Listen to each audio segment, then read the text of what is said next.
Hello everyone. Last night I recorded a top 10 with Simon from Amass Games. It was live streamed on his channel, and today this video is going up on mine. It's the same list, but it's just on my channel. We went through our top 10 games that we would like to play but not own. Now, some of this is some from our point of view and also some that are sort of recommendations of what you don't really need to buy. Without further ado, let's jump into the list with my number 10. So my number 10 is, I thought, well, this is a list I've come up with, so I'm allowed to cheat a little bit. So I have, and I think you've done this from what you said earlier, combined a few things into one.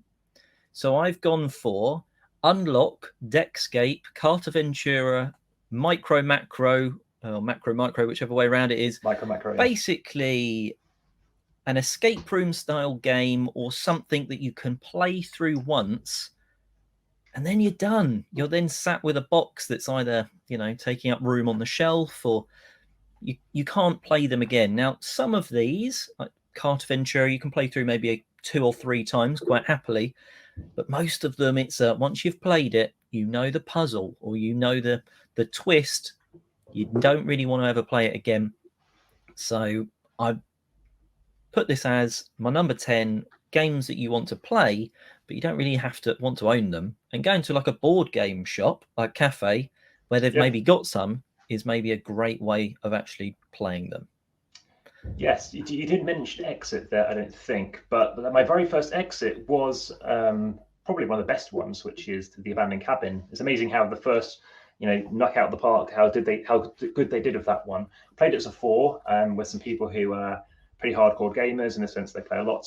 And local game shop, it was the second time it was played, and we managed to get full stars. I think we did about 54 minutes, so we did it in time zone. And there happened to be either somebody else. It's a kind of game shop whereby they have a library, and if you buy a game and like someone's painted up their zombie side and they kind of leave it there, maybe not like a locker, but anyone can play it and everyone respects it well. And to be honest, they even know to look for it. I'm sure they're going to respect it because they now know what it is. But someone did buy another Exit, and it was either a brand new one, and then it was like £2 each or something, or it was the case that someone just played it once, and again didn't ruin anything. I generally haven't ruined my ones. I've ruined some others, but yeah, that's Exit. So I'll talk about my number 10. If by the way, throughout any time there is a crossover, I was thinking we just mention it when the other person says it, unless we get down to like, I don't know, maybe get down to 1 and we know, well, there can be some others. But anyway, so my number 10, this was kind of 11, but then I shifted what was my number 2 to number 1, is You're Bluffing. So this is the game that got me into gaming. It's a very popular one on the channel. I think we spoke about it before. Did we do yeah, briefly, yeah. So I talk about it a lot. Came in 1985. It's actually the local game shops, their private collection. They're now merging it into their shops collection. And in a mint condition, practically, their one is. I haven't opened the box. But the reason it's in my list isn't so that I do own it, as you know. I might have mentioned I've owned multiple copies. The reason why you might not want to own it is maybe because I've got it, or the fact that, and this is where it's kind of like loosey-goosey around these the higher numbers in a bad way, is I don't need to own any more copies, is what I'm trying to get at. And I still think like, I could get that edition. And that's what I did when I went mad. They were different versions, but I was so tempted to buy the Dutch edition just because. Okay, and that was it. It's called like Toka or Topka or something, and that was it, which is just ridiculous. And actually, Ravensburger, who made it, I don't know if you know about this, they've invested $4.5 million into GameFound. GameFound, yes, yeah. So interesting news, that one. Yeah, and I didn't realize it's a beta product. I didn't realize GameFound isn't even fully launched yet. So well, there it was. It's as close as it's going to be. Probably there might be one extra feature thrown in, but. Yeah, I know some of the Kickstarter's launching. I said, how come you went for Kickstarter? And so there's that. So we can move on to number 9. We could either alternate it, or either that might get really confusing. So snake drafting our list might not be the best. But if you want to move on to number 9. Yep. So my number 9 is a game that I very much enjoy, and I would say it's definitely worth a play, and its expansions are worth a play. But to actually own, maybe not, and that's Welcome to. Okay. Now, the reason for this is, at the stage I'm at, I've got Welcome to and like 5 different expansions, it will not hit the table over Welcome to the Moon. So I would say if someone new was going to get one, play Welcome to maybe a couple of times, and then just move on to Welcome to the Moon and get that one for your collection. It's 8 maps in one effectively, so it's a pretty nice one. Have you played it yet? Not Welcome to the Moon. Again, Welcome to underwhelms me. It's one of my least favorite flipping rights, if not my least, potentially. I think Quick's a card game perhaps might be my least favorite. None of these are terrible games, by the way. It's just I've played so many others and haven't played them prior. But the only one I've played is obviously the follow-up one, and I only played it because it was on Board Game Arena, gave it a go. I wouldn't say it grew on me, but I didn't mind it.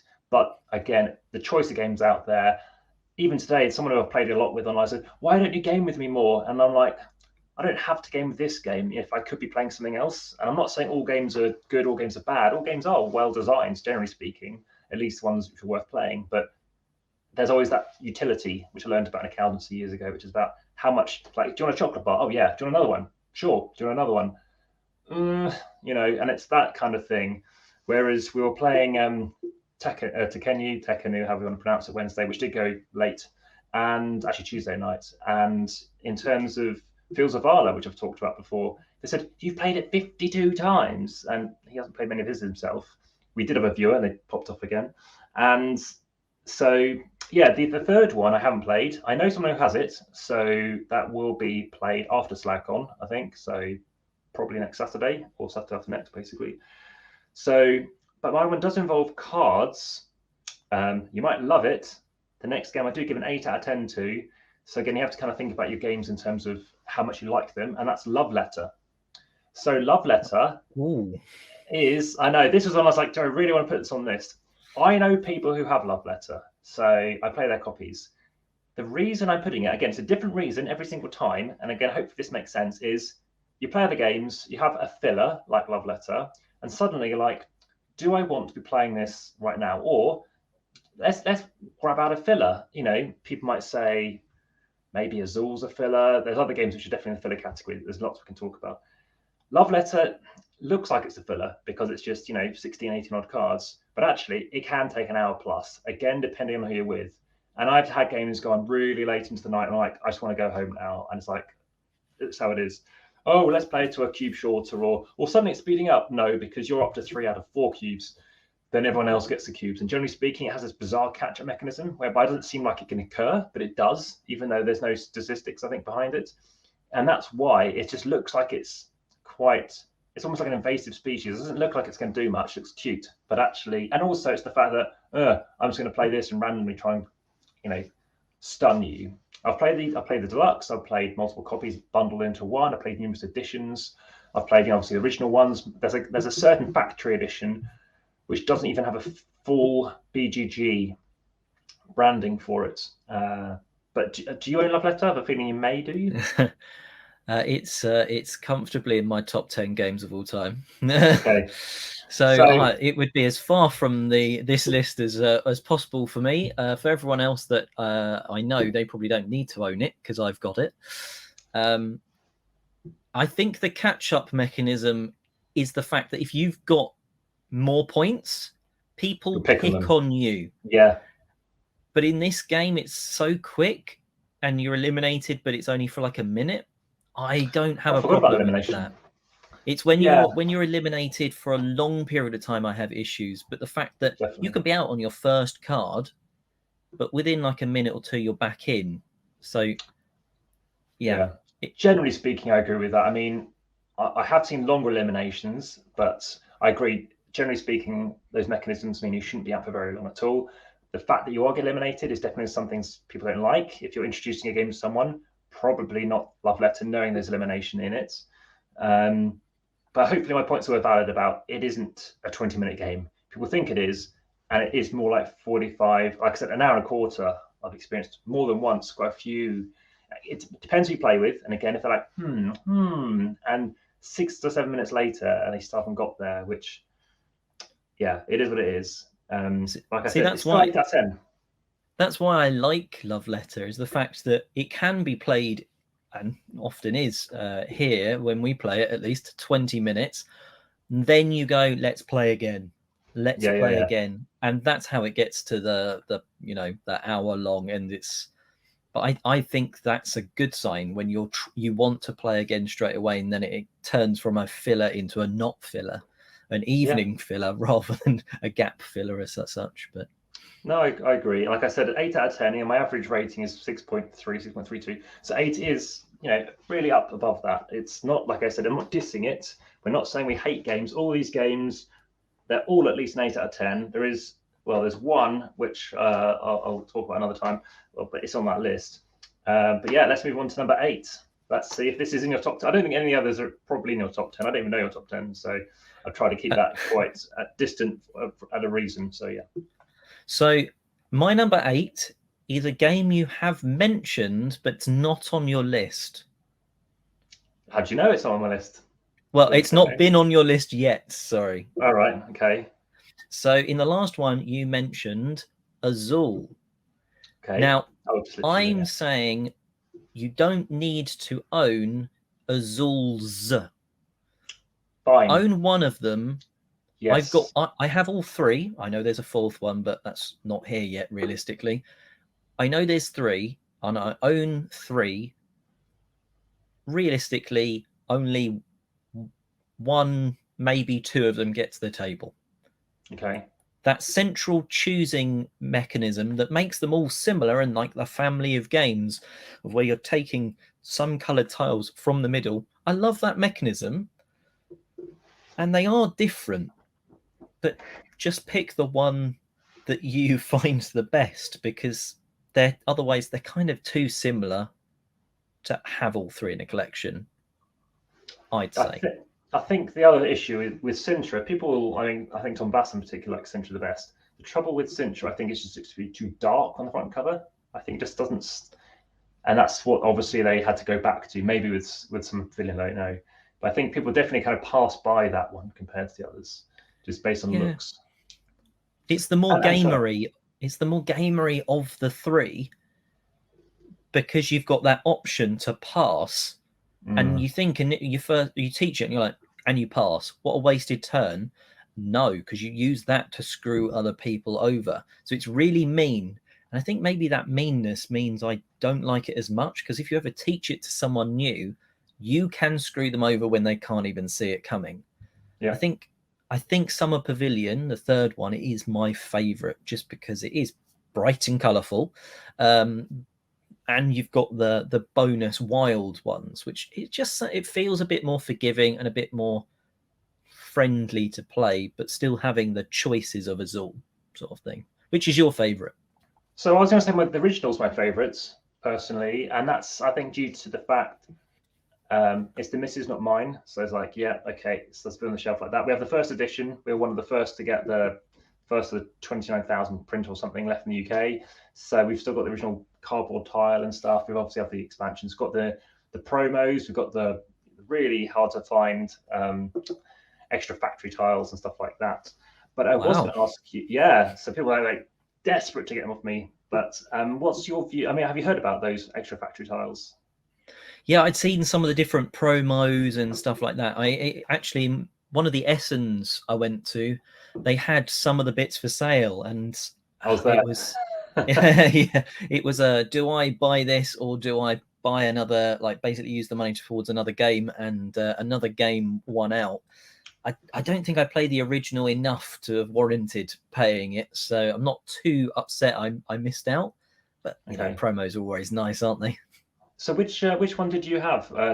Which other game did you pick up to do that then, so to speak? Oh, I can't remember. It was we're talking a good 5 years ago. At least 3 years. At least 3.5. Yeah, at least 3.5 since the last SN I went to. Maybe 4.5 the one before that. I'm guessing you won't be going this year, next year maybe, or? Yeah, not going to be going this year, but hopefully next year. Fingers crossed. Of course, P&O Ferries is a factor, but how have you gone there before? I've flown both times that I went. Once it was because there's 2 cities you can fly to. The first time I went for the further one and realised that it's then like an hour train. Dusseldorf? Which, or yeah, I think Dusseldorf, and then there's Dortmund. It might have been Dortmund that was slightly closer. I have been, yeah. Okay. But yeah, I thought flying over just that was easiest, and with a very empty suitcase for the way home. Was it okay to travel back in? Like, were you worried about games getting damaged? Did you bring much back? I used all my clothes basically to effectively bubble wrap all of the games, and then I also had, for the ones that I really cared about, like my copy of a game that is going to come up on the list later on, so I won't say it. I had that in my carry-on because I was like, no, I am protecting this. Okay. And did you go for 4 days before? Or was it quite overwhelming? Yeah, I went for the full time, and the first days, the weekdays, definitely the best if you can go to Essen. Yeah, we went Thursday, Friday. Saturday, absolutely manic, but still a lot of fun. Sunday started to be quieter, but then you're like, oh, what time do I need to leave? You keep checking your watch. Do I play this game? Do I play that one? Do I have enough time? So the Sunday's a bit awkward sort of thing. It's not like at UK Games Expo, you're like, oh, if I leave 10 minutes late, it doesn't matter. You've got to catch your flight or your train home, or however you're doing it. Missing those trains, another 50 minutes wait. And are you going this year as well, or probably not for Expo? Maybe UK Games Expo this year, not Essen, unfortunately. Okay. So when you went to Essen, did you stay in Essen, and how far in advance did you book your accommodation? The first time it was kind of not last minute, but relatively late. Like all the good hotels had been booked, so we just got a cheap Airbnb, like literally the other side of Essen. But the public transport, like the trams or whatever they are, absolutely brilliant through Essen, so no problem there. And then the next time we got a hotel that was literally round the corner from the train station. So each morning, like 5-minute train hop down to the Messe halls, which was absolutely phenomenal. So yeah. Wow. What about yourself? So we've driven. So yeah, we drive and stop off, and going to do that next time as well. And I might mention you came back with 95 games in the car. Still getting through them. So. I had slightly less in my suitcase. Yeah. So you said who have you been with on your pride trips? And you said you've also been obviously multiple times, and said like the first time. So which other years, and who else have you been going with? So it was, what was it? Maybe 18, 19 were the years that I went. Went with a couple of my friends from uni, Ed and Mark, who I would say I initially dragged along, but I think they ended up absolutely loving it. Yeah, it's always good when that works out sort of thing. Okay, well, you can definitely see a picture of me there because I'm wearing a big chicken hat, so you might recognise me there. It got quite nice. hot, but yeah, with all these conventions, I always wear the same golf shorts. It just seems to be a tradition. I wear these grey golf shorts. So that iconic. Was yeah, I don't know why it is. Oh, well, actually, strangely enough, when I started getting more into gaming, it was after a golf evening. Not golf. I was playing golf after work, and then I went to play gaming at 8:30 in the evening and stayed till after 11, and then stopped golf and did this instead. So your number 8 again was what game? Just so I make a note.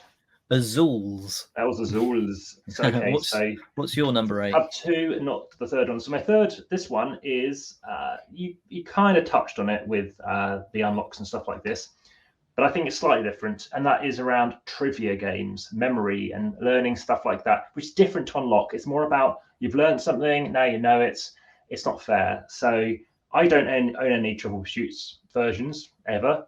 I had an experience whereby there's a guy who I met on a flight, and we both did films. He said how many films he said, and I said, oh, well, I can prove that there's how many I've seen. He's now got on board with that website, and now he has watched tons. I mean, we're talking a good number of years, and he has overtaken me finally. And yeah, I've been obviously doing loads of this instead. And I mean, I'm not catching up on that films watched. It's still under half, but we're talking about 1,800, 1,900 to 5,600 and something. I did watch a film before this, and then obviously the countries visited, which of course there aren't that many, but there is an interesting ratio constantly between those three. And if you go to my link tree, you can see more stuff about all those locations and stuff. But Trivial Pursuits is the thing, because he once invited me round for let's play Trivial Pursuit. It was the worst experience ever for any board game, perhaps, because he had this sort of set since 1983, and whenever I went somewhere, or whenever he went somewhere, he already knew the answer. He goes, "Oh, it's this, and I was like, "Oh, eventually I lied when he went to one place, and he, oh, okay." And I finally had a chance to go, and then after that, whenever he actually got an answer wrong, I went, "Oh no, I've slowing the game down." So I just told him it was correct. I kept telling him it's correct, correct. So sorry, I kept telling him it's correct, not that it was wrong. And then a few weeks later, he phoned me up and went, "I played Trivial Pursuit the other day, and that late Titicaca or something is, it was wrong. You told me it was right." I went, "Oh, sorry, I was really tired and I forgot." I went, "You made me look like a fool." Anyway, but it was dreadful. Yeah, I mean, he had 17 turns in a row, and I like trivia a lot. Really enjoy it, but something like that where it's fixed, and the fact that nearly all facts go out of date after 7 years, typically, or on average, 7% or 1 in 7. So Trivial Pursuit versions is my number 8.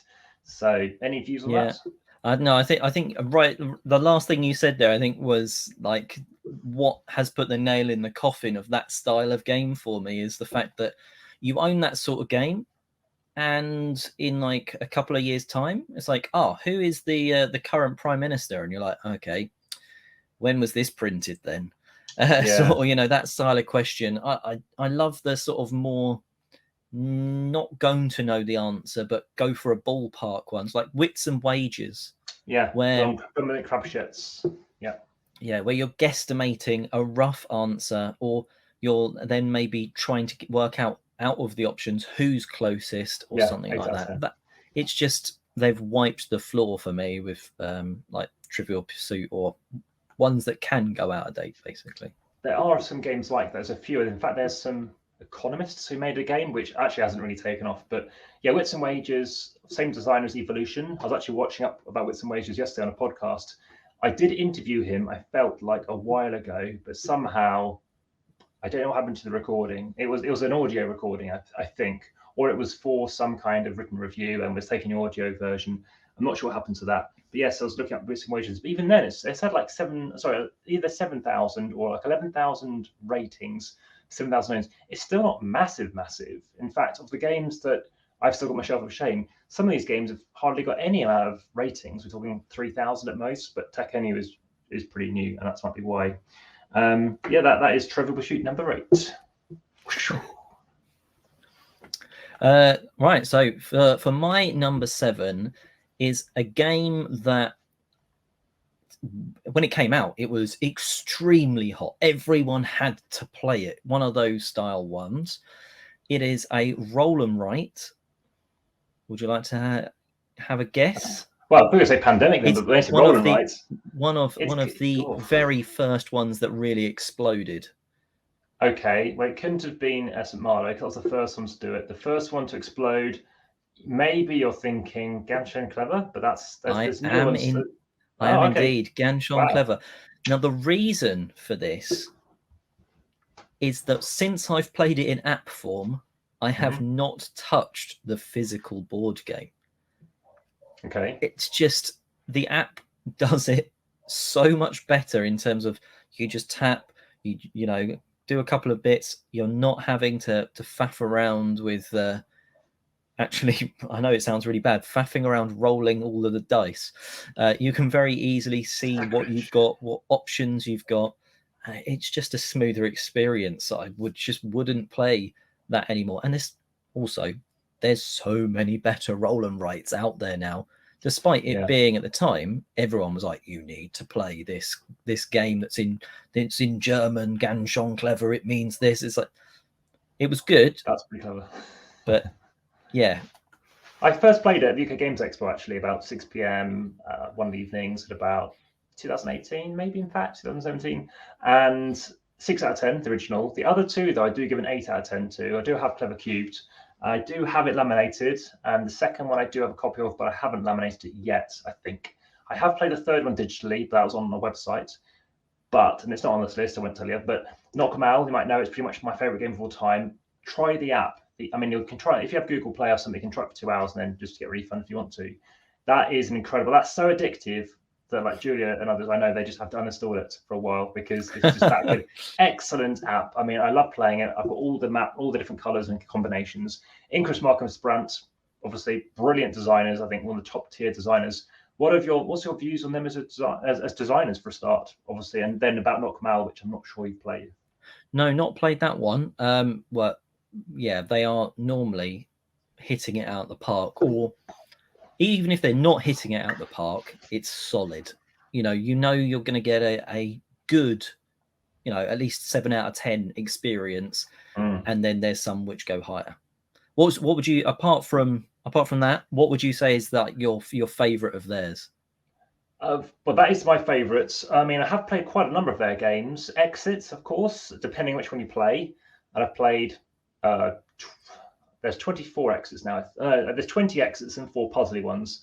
I've played 16 of them, and I've got another one going live on the channel late this month. I keep pushing it back because it's not high priority for me. But that's a very highly rated one I just played, and it's quite a recent one.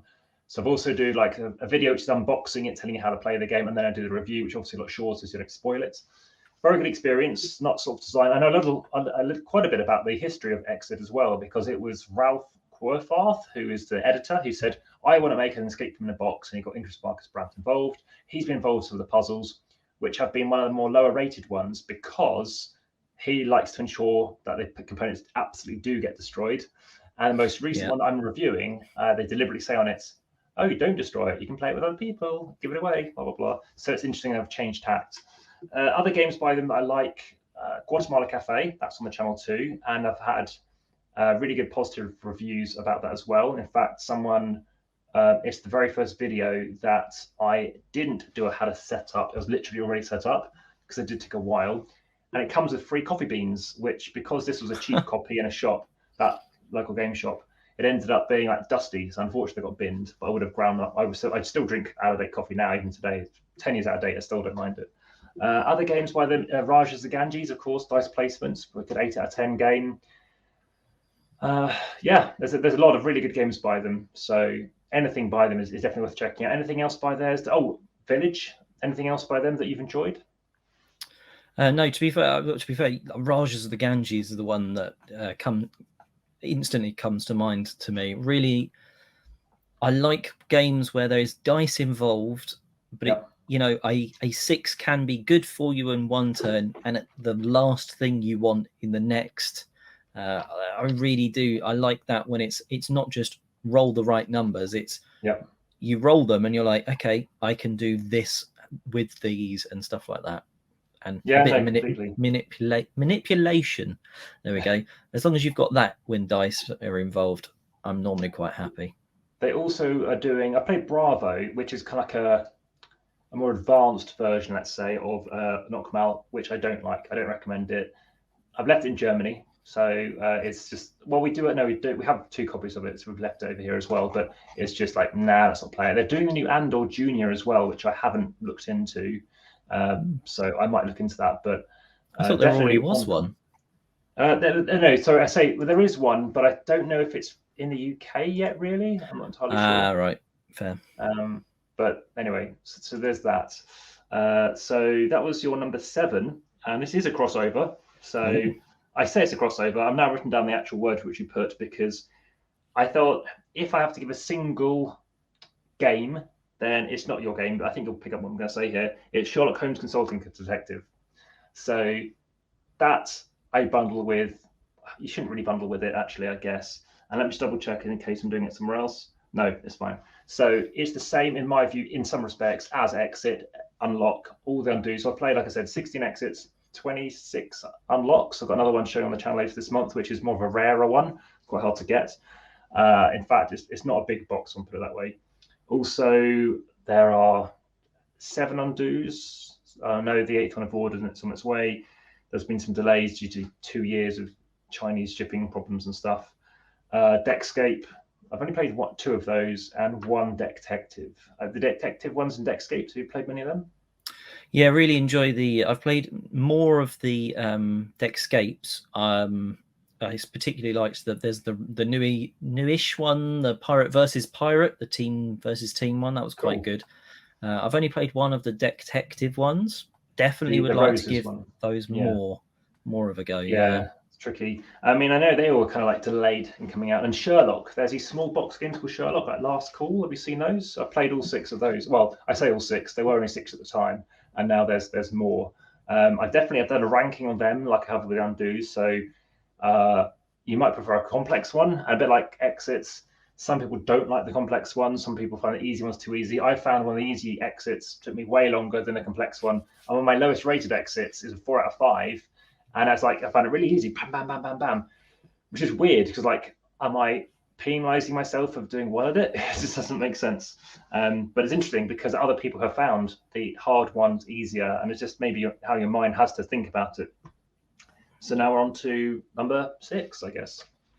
Yep, my number 6 it's a little bit like the Azules, where there is an obvious replacement because the 2 games are so similar.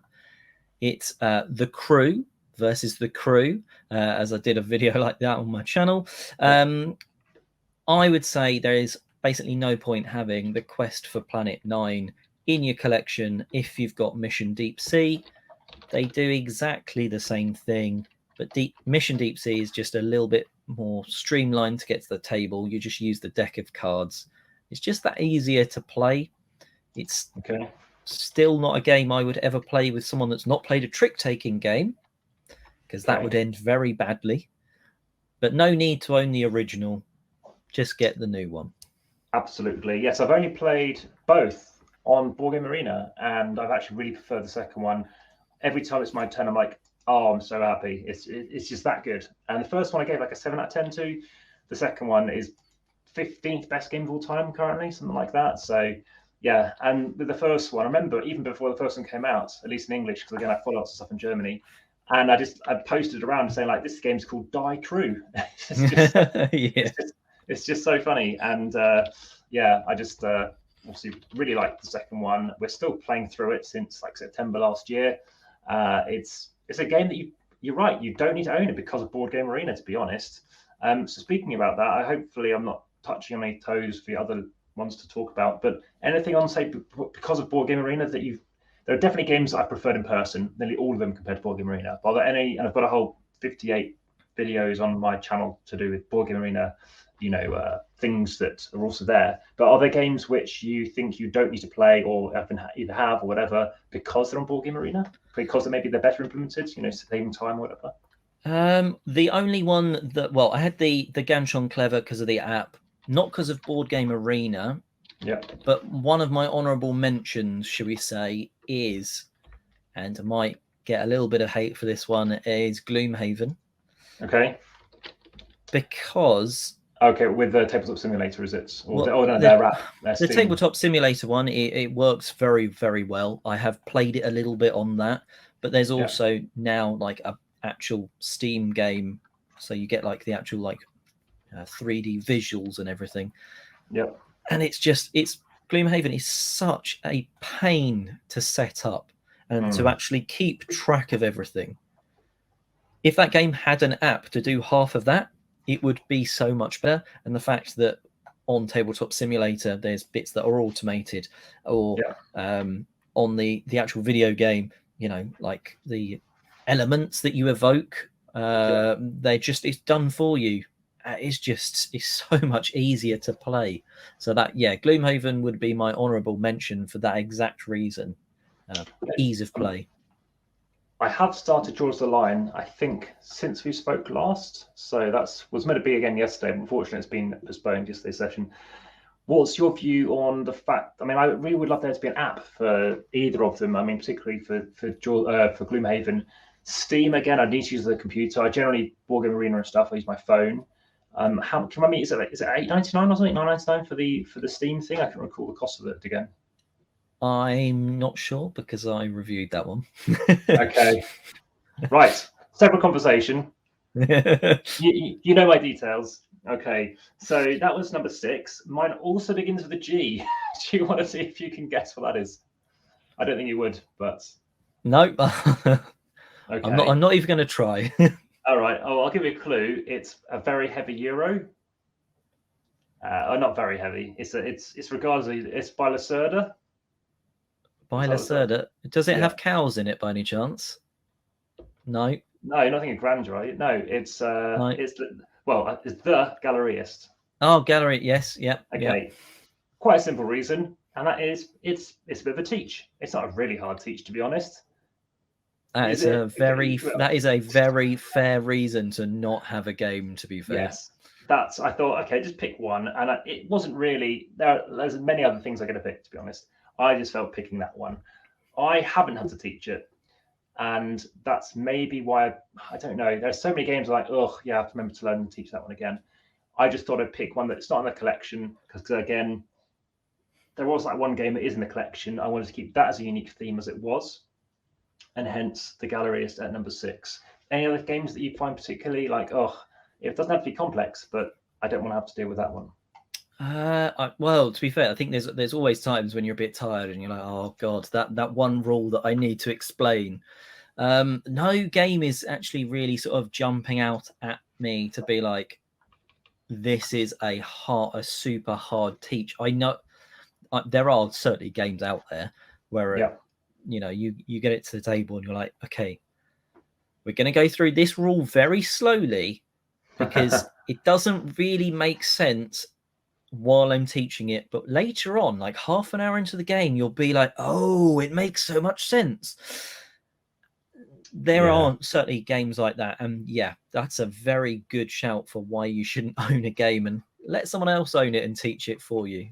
Yeah, I have been very nervous about things like Tekkenu and stuff like that because the complexity is 4.09, and I just felt, let's just play this instead, And I had a 2 rating or if that to learn and do instead. And sometimes it's there's some great people I play with who, when I don't goof in games typically, but if I goof and I'll miss that, there's definitely people in groups whereby Deep Sea Adventure, amongst other things, is some people, hey, this is a game you roll, and then you try and go as far as you can and try and bring them back. The more treasure you have, obviously, the more it costs you to get back. I'm really summarizing a bit too much there. But what I'm getting at is I don't necessarily tell everybody that there are 2 zeros, 2 ones, that kind of stuff. Whereas I know that there are some groups that want to know that, and I know they're going to ask me anyway. But also I find when you teach people, there are some things where they go, oh, I don't remember you telling us that. And like, I definitely did. In fact, I told you 5 times. more subtly than that. But it's some points where I really, really, really tell them. And sometimes it goes, oh, it wouldn't have sunk in at that point. But I do repeat things because I don't want people to get through again. Go, oh, I forgot. Because there are people that happen to me, and people go, I won't tell them. I won't remind them because I want them to. I want to win, and I don't need to remind them. I told them rules. It's not my fault if they didn't make a note. There's a very specific thing, and that is the thing. And I'm not saying the Galleries does that whatsoever. It's just it's a game that people are probably aware of. I went with more of a thing that someone's aware of, shall we say.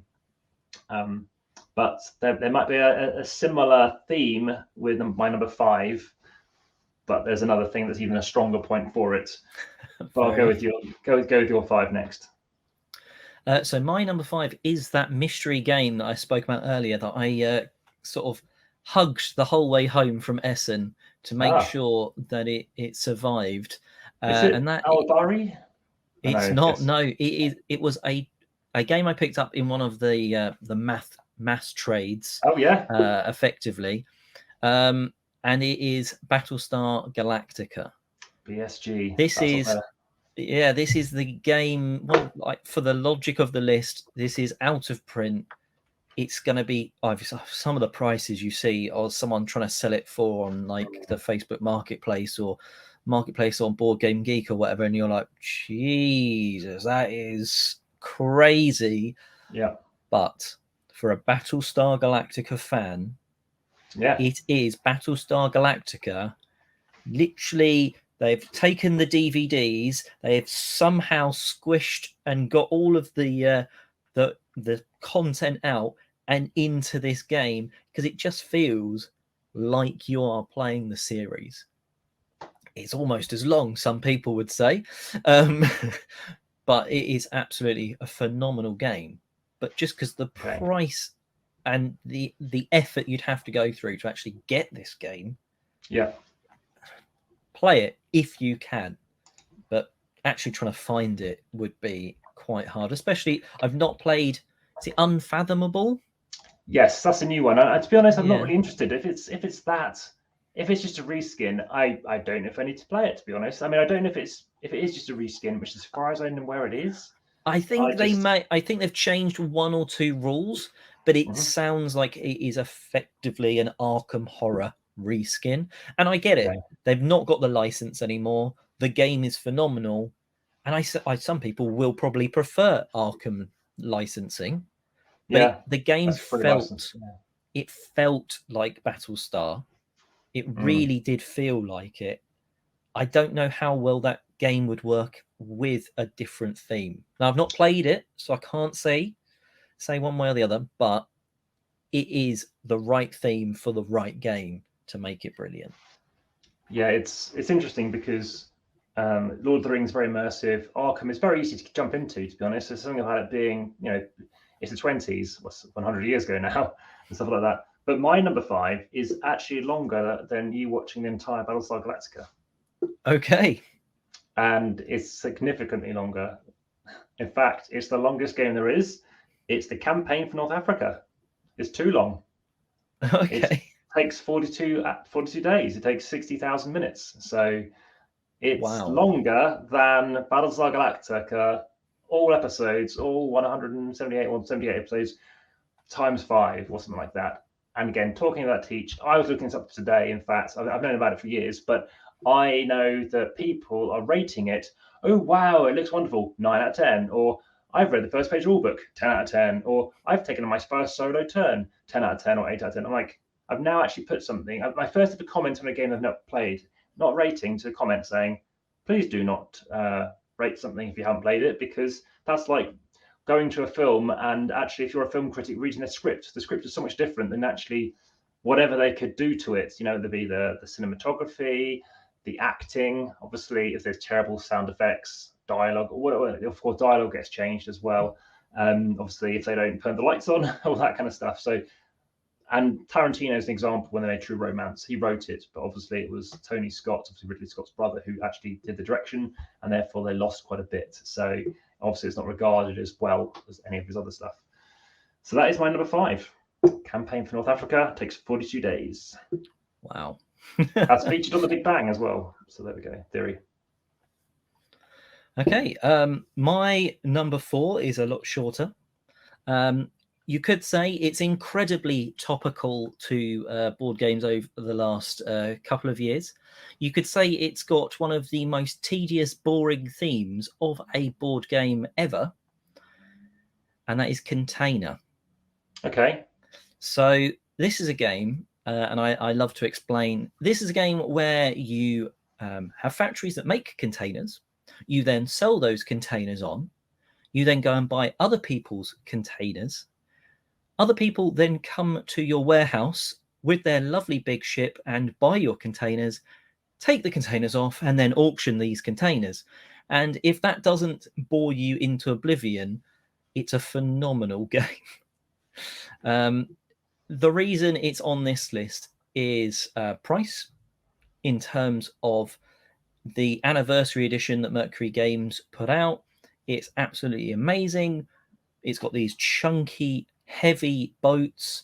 It's absolutely lovely, but it's just I could not recommend you get this game unless it was a third of the price, because the actual gameplay is not the £100 that the game costs, but that is the price tag.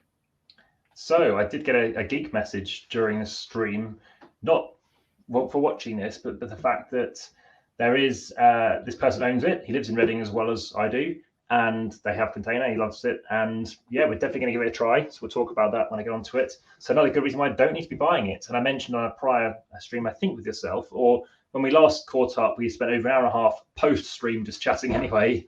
And the fact is that I had a chance to play something or Container, and I ended up playing the other game. It might have been Age of Discovery or something like that, or Endeavor. So I was like, oh, okay, well, I can't play everything. I'll just pick that one, And turned out that obviously that had been lovely to have seen and play again. And it just turned out that, again, they bring out different games next time or whatever. That person's, by the way, his nickname is Brexit Dave. So maybe that's another reason why I don't want to play it, because he has campaigning leaflets for flyers and stuff like that. So he was in the local news and stuff. So that's your 4. Now my 4 actually I do kind of own. So again, a completely different reason. Similar to my number 10 is I have Hive. Okay, not I have Hives. I have Hive. I can't remember how I got it now, but no, I've got Hive, and I either swapped it with someone or did someone bought it. I can't remember how I got a hold of it. But the point is, I was going to put 4, really cheap reason, Hive Pocket. I prefer Hive Pocket probably, but they are nice big pieces. They're very nice. I have no reason to get Hive Pocket and therefore swap or anything like that. It's nice. I mean, it's nice they can carry it in your pocket, but equally, I have a nice little 2-player cupboard. I'm like, quick, we've got 10, 20 minutes. This is where we're going to take you to. And I cycle through people, especially if they're not new, but if they're first round, I'm like, okay, you haven't played this with me. It's for 2-player one. Castle Rampage is another one, which gets loads of views on the channel as well, which I'm really surprised at. It's a really interesting tower defense-y kind of game. Just you against them, but you can either put cards down to protect your castle, or you can fight out from your castle. Are you familiar with Castle? Sorry, not Castle Panic, Castle Rampage. Have you heard about that one? Heard, but that's about it, really. Ooh, yeah. How did you hear about it? Well, it's just one of the ones that I think has been brought up on maybe some people's list. It sounds like I'm going to have to check out your video on it. Yes, yeah, no, it's lovely, and even there was a stall sort of showing it off, and they're taking 8+ minutes to explain it, and they kind of knew me a bit, and I said, do you mind if I give you a quick demo? And I went, sure. And I hadn't rehearsed this. I hadn't played it for quite a while, maybe even 2 years or something. And here we go, 2 minutes. And like, wow, that's so effective. And of course, the guy was straight into playing the game with me, whoever it was that just turned up the stall. So that was my number 4, Hive Pocket. I have not played the original Hive. I've only played Hive Pocket, and I love the I say they're chunky tiles. They for someone that's not played the original Hive, where they're even chunkier, they're nice quality tiles. They're nice in the bag. It's not too big. It makes it super portable. I think you bang on the money. I'm not sure I would ever want to go up to Hive, because the portability is something I love about Hive Pocket, and the production quality is still fantastic. Yeah, I don't recommend Hive Carbon. Black and white pieces is just ridiculous. It's really, those colours are great. And Hive Pocket, it comes this really weird, orange bag. I don't know what it is, but this nice acrylic white one where, it's a nice wraparound thing. At least it's not a tin, but it is what it is. Just let you know, I know you're going to talk about your 3. My 3, we're not going to talk about for very long. I haven't played it, and it's the silly one. But let's talk about let's keep it teasing and tantalizing as you move on to your 3. Okay.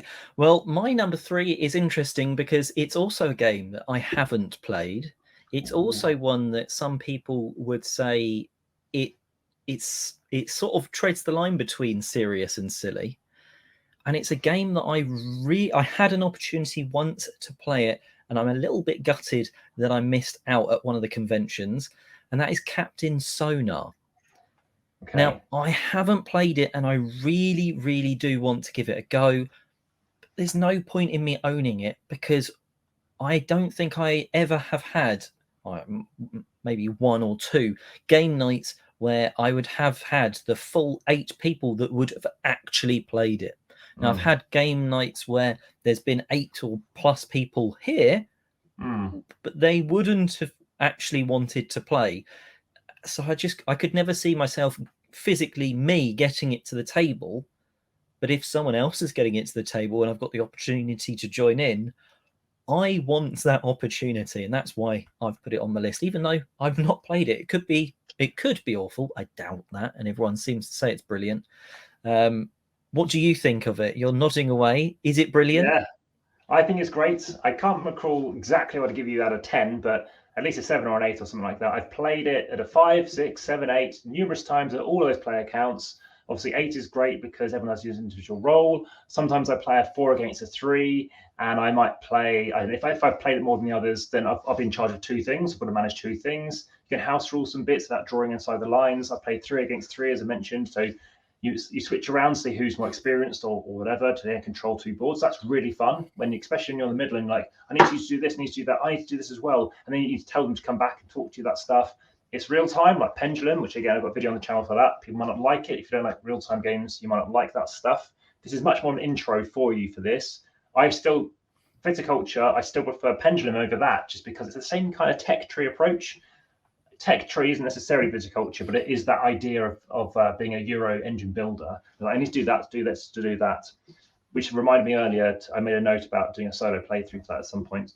But also, yeah, Kitchen Rush, obviously the revised editions on the channel, you can see playthroughs of that, and Kung Fu Panda. There's various different challenges which I still haven't finished playing, which is another top 10 list about games I haven't finished or played all player counts. Captain Sonar, I've also played all the different maps as well. So I think I don't own it, but I played all the different maps apart from maybe one. There's an icy one. I think actually I have, but you can either go turn-based with Captain Sonar, or, we're going to do this, or then we're going to do that. I much prefer, obviously, when everyone does it together, including Pendulum. They say spend your first time. Arado just plays the whole thing turn-based. Spend that first time and simply, see what you want to do in, say, Pendulum. No, in that first turn, we thought, let's just turn over time. Let's see what we can do. And actually, it isn't stressful. It's just, I can do that. All right, and I need to wait for that time to go. I just need to think in my head, once it's gone, where do I want to put it? That's all it is. It's not about, I can't do this and I can't do this and we're going to lose. It's not like that at all. That was your number 3. This looks like the word bomb track, but it's not. Number 3 is the funny one. There are a few titles, there's quite a few titles I could put in here. It's not rude, okay, but it's called Boob Tube. Right. And there's very few ratings for it, and I just thought, and the reason behind it is I don't want to own a game which sounds like it could be misogynistic or something like that. You also have an exit strategy. You talked about buying and selling games, I think perhaps a little bit, or trading. I don't know if I'll be able to sell this or whatever. And it's going to be like, literally, you have a tube that looks like a Smartie tube with holes in it, and there's balls, and you're just trying to get them to the bottom. And okay. I just had to put something on this list which is like garish, something that is really kind of like, I mean, there are him and her kind of games or whatever, but the title, the look of it, it's like, I mean, I could definitely have something on this list which is a hard to find game, which is a game you should play rather than own, but that also fits in it because it looks like only 5 people own it. It doesn't look like it's 1962, this game, I think, as well. Wow. Yeah, before all the code rules for, like the film code, before the board game code of what's allowed and stuff. But yeah, number 3. A unique choice. Yeah, it's the one that I just literally typed in something like, okay, there's bound to be something. I know there's one involving like Guess Who, but it's a body part or a body zone, shall we say. Oh, crikey. Try and keep that kind of a PC and stuff, but yeah. Anyway, number 2 is a bit similar actually, but for different reasons. But anyway, over to your number 2 actually. We'll move swiftly on. My number 2 is a game that I do own, and it gets quite a lot of hate in the board game scene, and it's a version of Catan. It's one that is so ludicrous, you don't need to own it, because Catan is for many, is an ideal entry point. Yes, some people don't like it because, yes, you are getting very lucky on your dice. But I think sometimes introducing someone that's played the likes of Monopoly or whatever, maybe Yahtzee or something like that, they're used to just sort of some luck of dice and doing something and making some choices. So Catan works really well. And Catan 3D is absolutely ludicrous. It's absolutely lovely to play like with that board. It makes people go, wow, this is incredible, and gets them hooked even more. But no one really needs to buy it, because just the core game, that's all you need. Like, you can definitely play that endlessly. Yes, you might get a little bit bored of it. It's not, for me, it's not like an 8 out of 10. It is a 7 out of 10. It's a solid game. But it's a solid game if you get that out with the right people. the right evening when you're like, I don't want to think too much. Mm. Let's just roll some dice, chat, we'll get some sheep, we'll make jokes about someone getting wood and stuff like that. Trading. And like, who's got clay? Everyone, I need this, and no one gives it to you and stuff like that. It's easy to play. Just get the sort of the standard version, the cheapest one, because you don't need anything more. There's a new version coming out, and they actually do hand over bricks as well in the bigger box. Wow, that I mean, can you imagine? They'll try anything. Bags of flour. So I haven't played the £300 one, but I say that I do have the 10th anniversary edition, which again the missus picked up when it first came out, which is also worth that amount of money anyway. It is the 3D pieces, it's the 3D molded ones, but you can't put stuff on top of it, and it's better than the wooden version, which is more like a proper 300 quid, but you can't put stuff on top of that either. So Catan, again, I've walked past the design. I think we talked about this before at Essen, and I've even found some more stuff about strategies, about actually how seafarers was mixed into the original game, which I've also got. But the thing is, I'm going through all those missions, is they found it was too much, and actually it balances it because there's some imbalancing issues in the original Catan. So actually that's interesting. But also the fact you can buy event cards, I looked up today. So you can buy 36 cards because people don't like throwing dice, and the fact that nines do come up in a certain game and stuff like that. So all that reasons alone, it's like, oh, but then of course, if you use cards instead, you have memory aspect, because then you know what could come up, and what if it's 11's come up, well, it's not going to come up again, most likely. So similar. So, and I played numerous versions of Catan. There's a new one coming out, like the New Dawn or something like that, which looks like Rise of the Incas. And we've spoken before, you know, Rise of the Catan, that's one of my most watched videos. I know it's your most watched video as well, actually, funny enough. And so my number 2 involves appendages and stuff, and this is why I don't want to own it. I know it's pretty gory, very scary. It's a scary looking game. That's why I don't want to get it. I've been looking forward to telling you this. Oh, hang on, is this number 2? Because I think if I missed something, I feel like I might have missed something here. Oh, I have missed one, so this is going to be my number 2. Well, it'll have to be this one now, and it's Kingdom Death Monster. So it's an expensive game. Right? Yes. It's graphic. It's there's a few things wrong with it, not wrong with it, but very expensive. It's obviously big, bloated, hard to kill bosses and stuff. Actually, I haven't played it. I don't know if you have, Ollie. I don't know if you're keen to play it. Not keen to play it. If you're keen to play it, but not keen to own it. Not played it. Yeah, not played it, and it's in the top 100 BGG, I think. Yeah, which is why I want to. It doesn't necessarily, for me, that doesn't make me want to play it more. It's one of those ones that it's like you either commit to it or you don't bother. And I think it's too much of a bit like maybe with Gloomhaven, you know, because of like the setup and all that sort of stuff. It's such a commitment. It's not for me. And I think a huge big box like Kingdom Death Monster is, that's probably why I wouldn't. It's not the theming and all that, you know. It's gory and everything, but at the end of the day, it's miniatures and artwork and stuff. It's you know, it's not like a film where you're seeing it. But... Yeah, you can't have people. Oh no, it's not. No, and that's the fact. I mean, you can get it for. I'm not saying only, but 100, 150 pounds, and you will probably get your money back. Like if you want to sell it on, I don't think that's a problem. It's just whether or not you want to do it in the first place, and that's, as you said, buys instead of this. There's always a finite amount.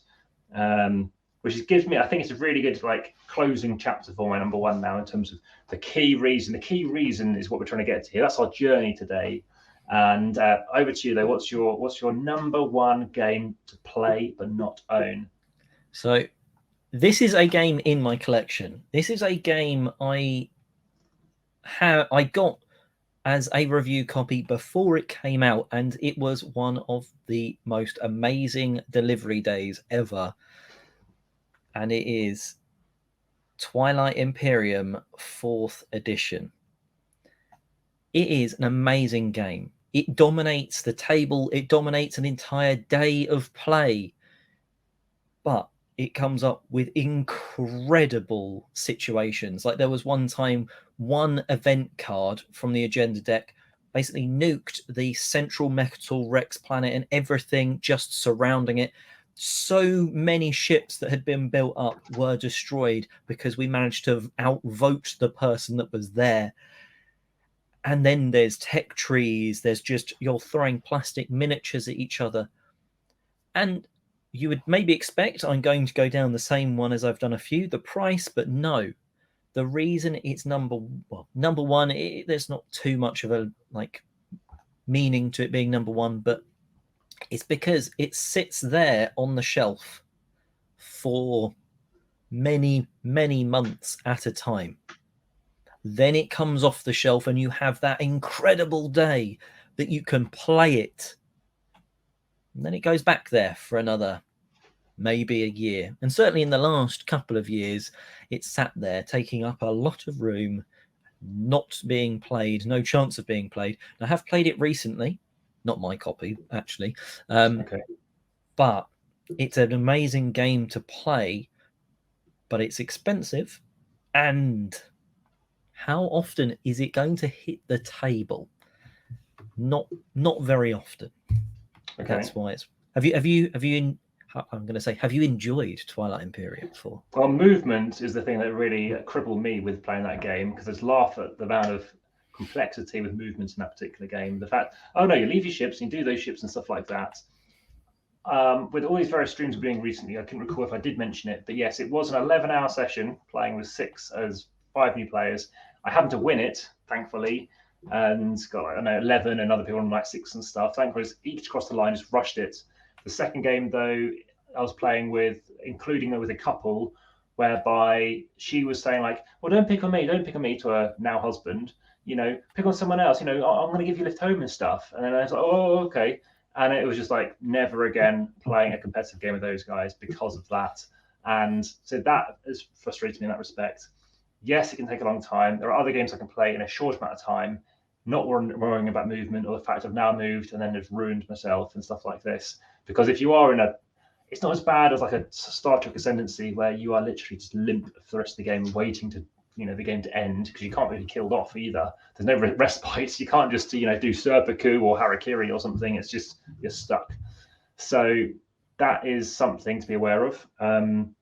But yeah, that's my number one, but that's your number one. No, you've been very forthcoming. You said you got it ahead of release. Was that is it pre-order or a review or something like that? It was a review. And you can tell that by my copy having one card that's got a typo, which is it's one of the tech tree cards where it's like you get 2 tokens for your strategy pool. The tech is supposed to be you get 3, but the tech card says you get 2. So every time, thankfully, I normally end up playing with people that have played before. So they're just like, hang on a minute, this just says the wrong number. And you're like, yes, it does. Obviously, they fixed that for the actual printings, but oh right, so really ahead of schedule. So because what I tend to do when I've got stuff like that, like funny enough, it's also fancy flight kind of stuff, and that is I just sleeve it and then just get a little kind of posty kind of see-through post-it put over the top. I don't know if you sleeved it and done something like that instead. That's an option. I said this in my Q&A recently, and one of the people in my game, one of the game groups I go to in Chelmsford, said he nearly didn't talk to me again. I don't like sleeved cards. I don't know why. There's some games which I think I need to sleeve because they're starting to show some wear and tear. But normally I will avoid it at all costs, even if there's a typo on a card. No, I'm generally the same. I think my copy of Legends of Andor came sleeved, so I was happy with that. In fact, I think that's how I got the Hive copy of someone else as well. I'm not sure.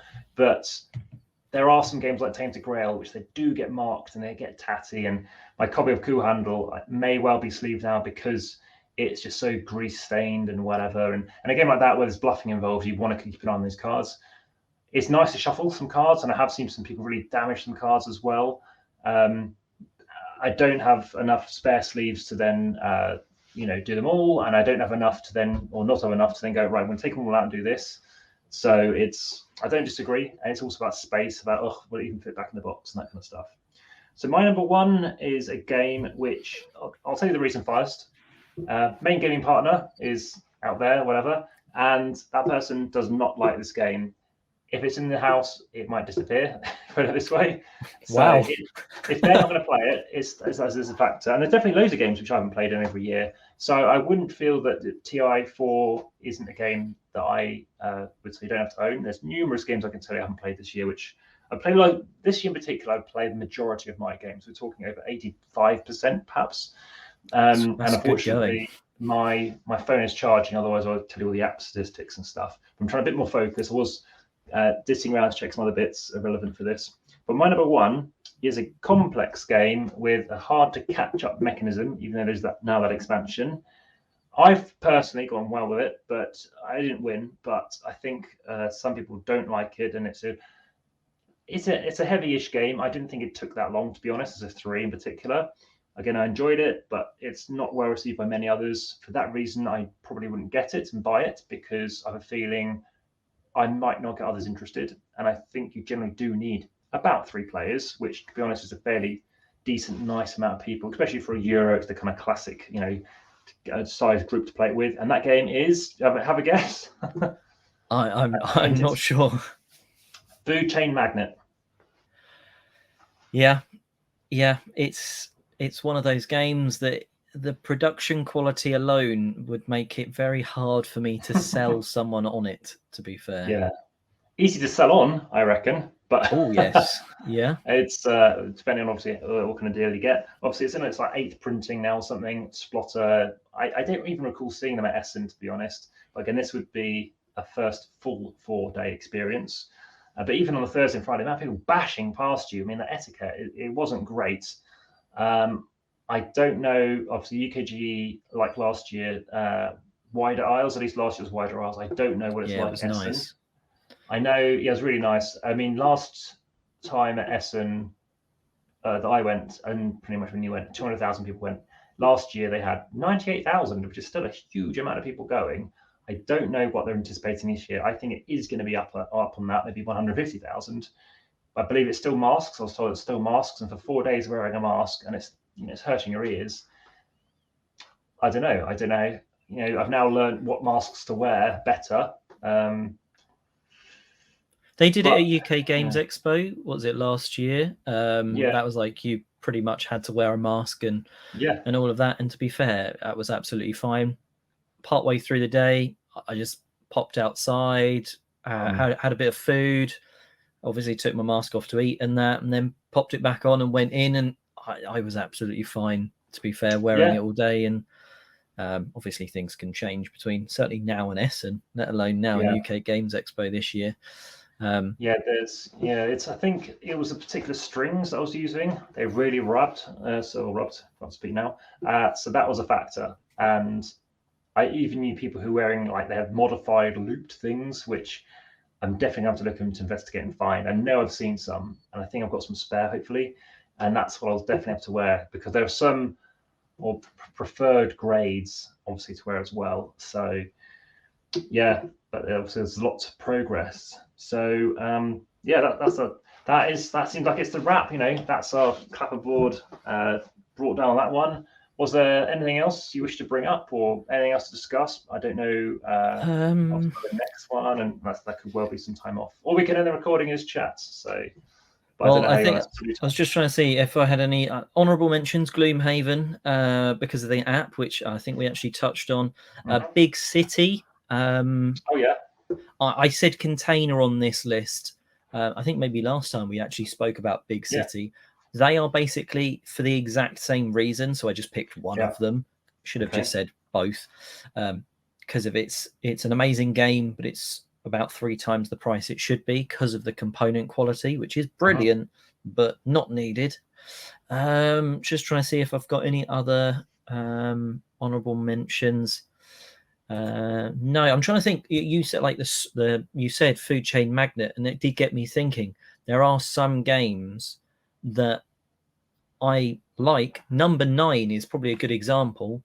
Number 9 is a game that I do rather enjoy playing, but I sold it because, all right, I do maybe prefer Bar and Park, but it is a different style of polyomino puzzle. Yeah. But it was very hard to get people interested in playing it, which meant there wasn't any point in me owning it. If I can't get people interested to play it, Yeah. just sat on the shelf, even if I want to play it. So, yeah, that's another honourable mention for me. Anything that's just missed your list? What was your 11, for instance? Well, I mean, this is where I was cheating a bit because I literally, yeah, but initially, I mean, if we're talking version 1 of 8 or something, I did have Unlock as one list, and I had Exit as another, and what's it called? Escape Tales as another, which I played those 3, and Adventureland as well. I think it's called the Adventure, the ones with Brett J. Gilbert and Matthew Dunstan. So I've now got playlists yeah. Adventure Island or something like that. But anyway, Yeah, those ones. like yeah. So forgettable, put it that way. Not necessarily forgettable, but you can play them through multiple times, like Tainted Grail. But would you want to? And there's at least some overlap. Highly rate those designers, though. Really, really enjoy their stuff. They're definitely in Marcus Brandt territory in terms of duo. They have got a new game out. No, it hasn't come out yet, but I don't know. They haven't got a name for it yet. I don't think it's train themed anyway. And I was like, all right, well, it's going to be the new Ticket to Ride or something like that. And I had a nice, tweet response from Matthew, which is rather nice. And there's something called Tiny Letter, which I hadn't heard about. Well, hope you enjoyed the list. The conversation carried on the live stream over on Simon's channel. I will put the link in the description box below to that video and also to his channel. So please go and check that out. It was a lot of fun. And to be fair, we then spoke for a good hour and a half after, even when the camera was not rolling. So hope you enjoyed it. Let us know in the comment section below what games that you were on this list that you thought were wrong. What should we say? You should own this rather than just play it. Or what games did we miss? Well, let us know. Until next time, have a great day gaming.